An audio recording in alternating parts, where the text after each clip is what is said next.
kita bertepuk tangan bersama-sama.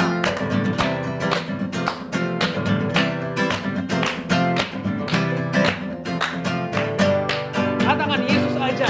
Yesus aja, Tuhanku ajaib, kasih-Nya ajaib bagiku. Yesus ajaib, Tuhanku ajaib, rahmat-Nya tetap selamanya. Yesus aja, Yesus aja, hey, Tuhanku ajaib, kasih-Nya ajaib bagiku.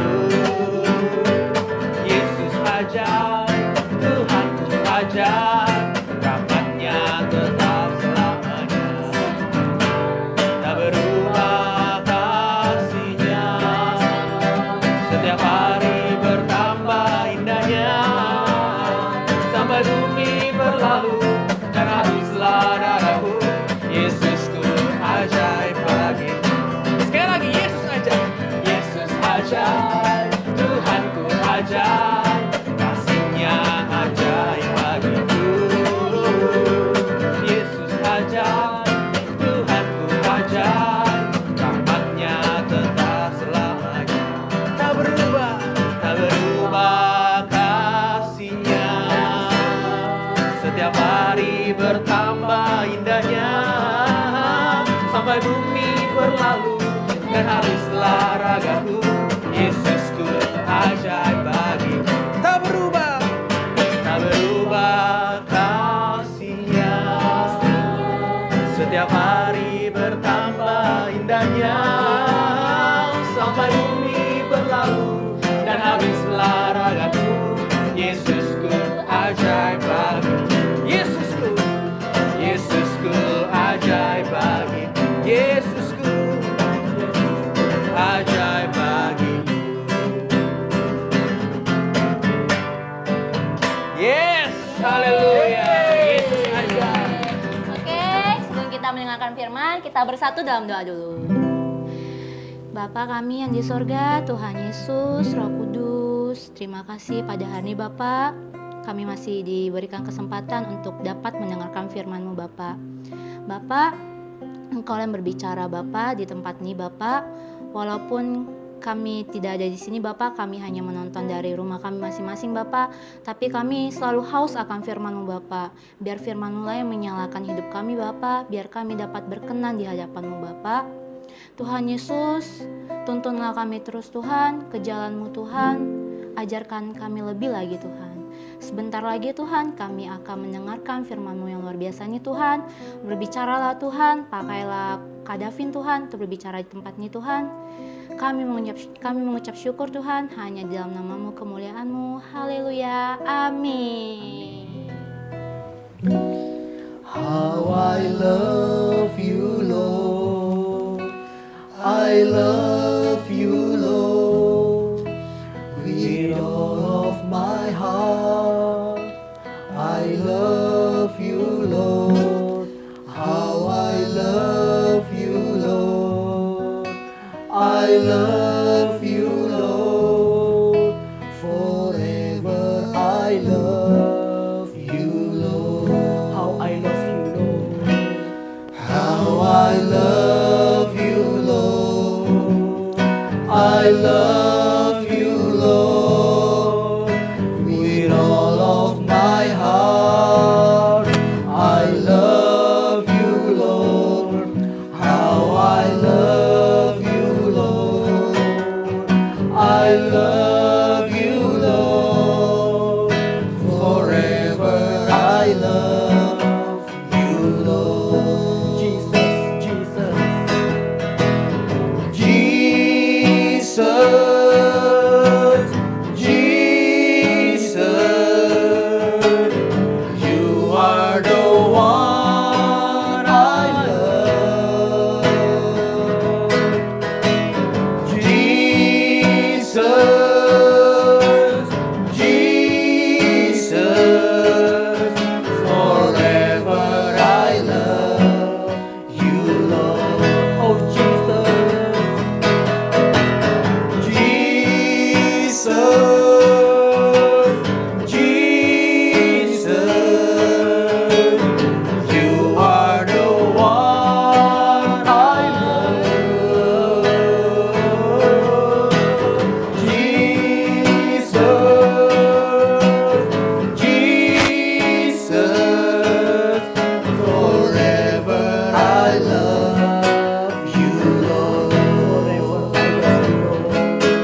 bernyanyi itu lebih gampang.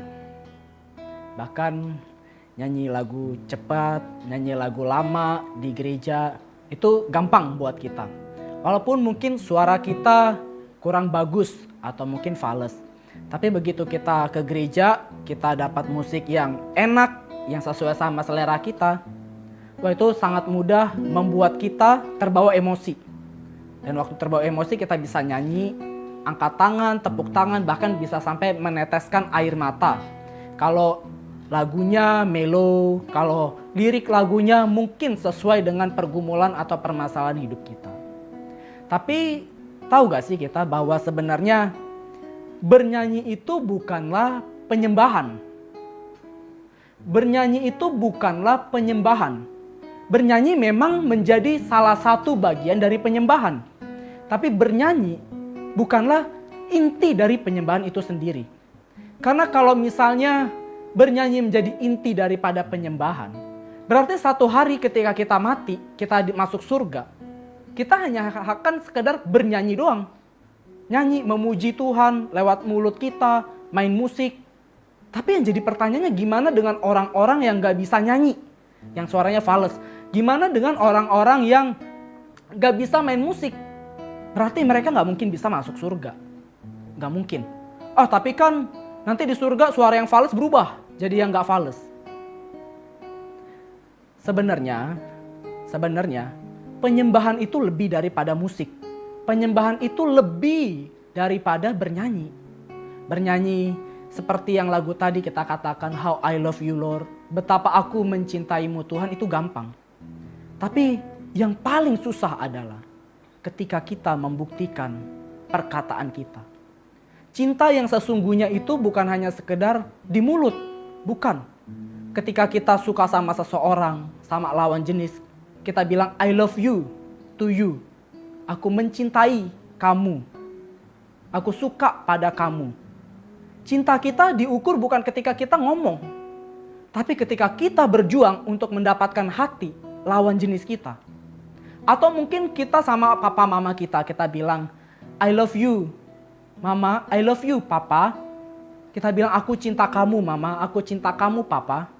Sebenarnya waktu kita ngomong itu kita belum tentu cinta sama mereka. Kita hanya mengucapkan kalimat cinta.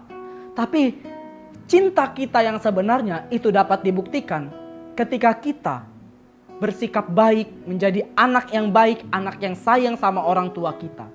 Itulah cinta yang sebenarnya, itulah cinta yang sejati. Demikian juga dengan penyembahan. Penyembahan bukan hanya berbicara musik, musik bagian dari penyembahan. Bernyanyi bagian dari penyembahan. Tapi inti daripada penyembahan itu sendiri apa?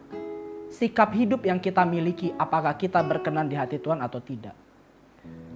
Seorang hamba dapat dikatakan menyembah Tuhannya bukan hanya sekedar dia datang sujud, menyembah sampai kepalanya tertelungkup ke tanah, lalu berkata aku menyembahmu Tuanku, aku menyembahmu Rajaku. Tidak, sesungguhnya itu bukanlah penyembahan, tapi itu bagian daripada penyembahan. Tapi seorang hamba dapat dikatakan menyembah Tuannya ketika dia membuat hati Tuannya senang. Sama seperti misalnya kita mempunyai seorang mbak atau pembantu. Kita bisa bilang kalau dia menyembah kita ketika dia membuat hati kita senang. Seperti membersihkan tempat tidur kita dengan rapi, menyuci pakaian kita dengan rapi. Nah itu pasti membuat hati kita senang. Disitulah letak dia menyembah kita. Dia menghormati kita sebagai majikan, sebagai bos. Demikian juga kita sama Tuhan. Penyembahan kita bukan hanya sekedar ucapan mulut ataupun permainan alat musik. Tetapi sikap hidup kita setiap hari. Itu sebabnya Yohanes pasal 4 ayat yang ke-23 berkata, akan tiba saatnya penyembah-penyembah yang benar akan datang menyembah Allah dalam roh dan dalam kebenaran. Dalam roh artinya apa? Dalam roh itu tidak terbatas ruang dan waktu. Karena roh itu tidak bisa dibatasi. Dalam kebenaran apa? Yaitu firman Tuhan. Jadi kalau dikatakan menyembah Allah dalam roh dan kebenaran, kita menyembah Tuhan dengan sikap hidup kita, dengan cara memiliki pengetahuan yang benar akan Tuhan. Makanya sebagai orang Kristen nih, sebagai anak-anak Bapa di sorga, kalau kita bilang kita cinta Tuhan Yesus, itu bukan hanya sekedar ucapan mulut atau permainan musik. Tetapi kita buktikan dari sikap hidup kita setiap hari. Apakah kita benar mencintai Tuhan atau enggak. Di saat kita ada kesempatan membuli teman kita, apakah kita bully teman kita atau enggak? Di saat kita ada kesempatan untuk mencontek, untuk mencuri, apakah kita akan melakukan dosa tersebut? Di saat kita ada kesempatan menonton porno, lalu apakah kita memilih untuk menonton porno atau tidak? Dan waktu ada kesempatan untuk berbuat dosa, tapi kita memilih untuk tidak berbuat dosa, disitulah penyembahan kita yang sejati. Kita sedang membuat hati Tuhan senang. Kita sedang menyembah Allah dalam roh dan dalam kebenaran. Bahkan ketika kita belajar firman, rajin baca Alkitab, rajin cari-cari di internet tentang firman Tuhan. Apa maksud dari ayat yang kita baca? Dengerin banyak pendeta yang mengajar tentang firman Tuhan. Disitulah penyembahan kita yang sejati. Disitulah kita menyembah Allah dalam kebenaran. Jadi kalau kita katakan kita menyembah Tuhan, kita gak mungkin jadi orang bodoh atau bego. Gak mungkin. Kita pasti harus jadi orang cerdas. Sebab Tuhan kita adalah Tuhan yang cerdas. Sebab Tuhan kita adalah Tuhan yang pintar. Yang jadi masalah, kalau kita bilang kita menyembah Tuhan dengan mulut kita, tapi ternyata hidup kita jelek, kelakuannya. Tapi ternyata nilai kita di sekolah jelek. Itu patut dipertanyakan, siapa Tuhan yang kita sembah? Karena Tuhan yang kita sembah adalah Tuhan yang maha bijaksana. Tuhan yang kita sembah adalah Tuhan yang maha pintar. Tuhan yang kita sembah adalah Tuhan yang maha kudus. Maka hidup kita juga harus kudus. Hidup kita juga harus pintar dalam segala hal. Itu sebabnya kalau kita mengerti hal ini, sehabis kita dengar firman hari ini, hidup kita pasti berubah. Kalau kita mau buka hati kita buat Roh Kudus, gua berani janji hidup lu pasti berubah. Pasti berubah. Dalam hal apa? Karakter. Pasti. Asal lu ada niat. Ada niat. Dan ketika lu ada niat, lu mau berubah, Roh Kudus tuntun. Dan ketika Roh Kudus tuntun, lu berjuang untuk menyenangkan hati Tuhan, disitulah penyembahan lu yang sejati. So, gue ajak kita semua untuk sama-sama berkomitmen untuk jadikan hidup kita sebagai penyembah-penyembah Allah yang benar dalam roh dan kebenaran. Dalam sikap hidup kita setiap hari yang memiliki pengetahuan yang benar tentang Tuhan. Thank you guys. Tuhan Yesus memberkati. Hanya satu kerinduanku sempurna seperti Bapakku, sesuai rancangan semula, serupa dengan Tuhan Yesus. Tujuan imanku berkenan di hadapan Bapa. Hanya satu kerinduanku sempurna seperti Bapakku, sesuai rancangan semula, serupa dengan Tuhan Yesus. Tujuan imanku berkenan di hadapan Bapa, berkenan di hadapan Bapa, berkenan di hadapan Bapa. Kita berdoa. Terima kasih atas firman-Mu yang telah kami dengar Yes, Tuhan. dari Kak Davin. Yes, Bapak. Biarlah firman itu bertumbuh dalam hati kami Amin. dan nampak dari setiap perbuatan kami. Sertai kami terus Roh Kudus dalam kami menyembah-Mu di dalam roh dan kebenaran. Kami bersyukur atas hari ini. Haleluya. Amin. Amin.